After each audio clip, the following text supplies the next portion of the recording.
আসসালামু আলাইকুম আমার প্রিয় বন্ধুরা। আজকের এই রিয়েল এস্টেট ক্লাসে আলোচনা করব নো ইনকামের ব্যাপার স্যাপারটা। এটা হচ্ছে মেইন পয়েন্ট। তো নো ইনকামে এই কেনার ব্যাপারে অনেকে আমার কাছে টেলিফোন করেছেন, অনেকে জানতে চাইছেন বিস্তারিত আরও অনেক কিছু, অনেকে আবার কমেন্ট করেছেন, অনেকে আবার ভুল বুঝে অনেক ধরনের উল্টাপাল্টা কমেন্টও করেছেন। সবাইকে স্বাগতম, সবাইকে ওয়েলকাম। যার যতটুক বুঝে আসছে ঠিক ততটুকুই তিনি বুঝতে পারছেন। তো নো ইনকামে বাড়ি কেনাটার ব্যাপারটা হচ্ছে, যেমন আপনি রেগুলার নো ইনকামে কিনলেন না, রেগুলারই কিনতে চাচ্ছেন। তো রেগুলারে যদি আপনি কিনেন, তো প্রথমেই তারা দেখবে আপনার ইনকামটা চেক করবে। যেমন ধরুন আপনি 8 লক্ষ টাকার একটা বাড়ি কিনতে চান, 2 লক্ষ টাকা ডাউন পেমেন্ট দিচ্ছেন, আমি ডলারকে টাকাই বললাম এখানে। তো $2 লক্ষ ডাউন পেমেন্ট দিচ্ছেন 8 লক্ষ টাকার বাড়িতে, 6 লক্ষ টাকা বাকি থাকলো।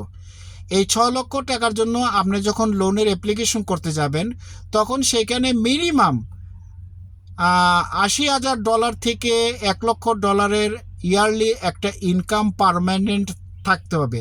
সেই সঙ্গে 3 বছরের বা 2 বছরের এরকম একটা ইনকামের ট্যাক্স ফাইলিংটা থাকতে হবে, কাগজটা থাকতে হবে।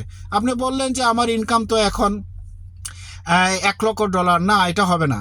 আপনার কাগজপত্রে এবং লাস্ট ইয়ারে যে ট্যাক্স ফাইলিংটা করছেন, সেই ট্যাক্স ফাইলিংটার উপরে ভিত্তি করে তারা লোন কোম্পানি আপনাকে লোন দিবে। তো সেই রকম 3 বছর বা 2 বছর, 2 বছর মিনিমাম লাগবে।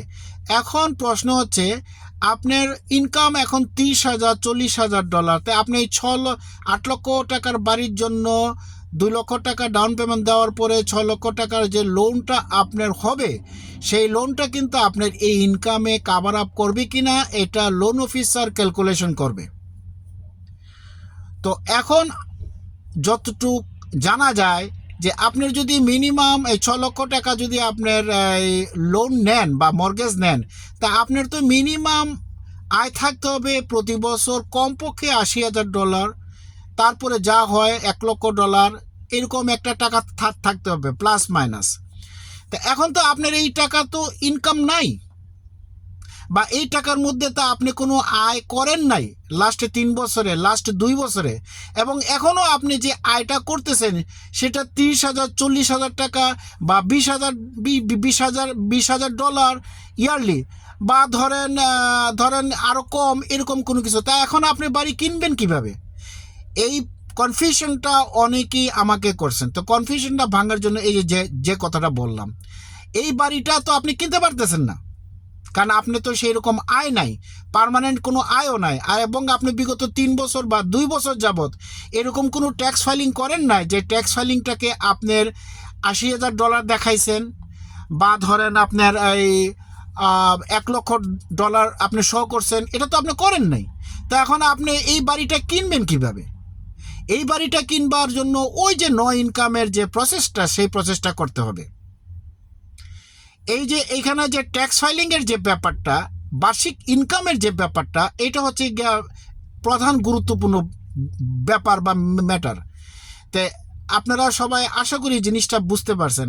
যেমন আবারও আমি বলতেছি, যেমন আপনার বাৎসরিক ইনকাম $30,000 $40,000, কিন্তু আপনাকে 8 লক্ষ টাকার বাড়ি কেনার জন্য $2 লক্ষ ডাউন পেমেন্ট দিয়েছেন, $6 লক্ষ থাকলো।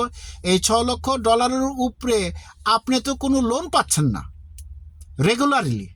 যেমন 7% থেকে 8% লোনের ইন্টারেস্ট হার কম বেশি উঠানামা করে এখন পর্যন্ত। অথবা কালকে এটা 9% হইতে পারে, কালকে এটা 6% হইতে পারে, মানে আননোন ব্যাপারটা। তো এই যে আপনি যখন রেগুলার লোনটা নিতে যাইবেন, তখন আপনার এই ইনকামটা খুব বেশি করে চেক করা হবে যে এই লোনের ক্ষেত্রে আপনার এই ধরনের ইনকাম আছে কি নাই। কিন্তু নো ইনকামে এই ইনকামটা তারা ইগনোর করবে।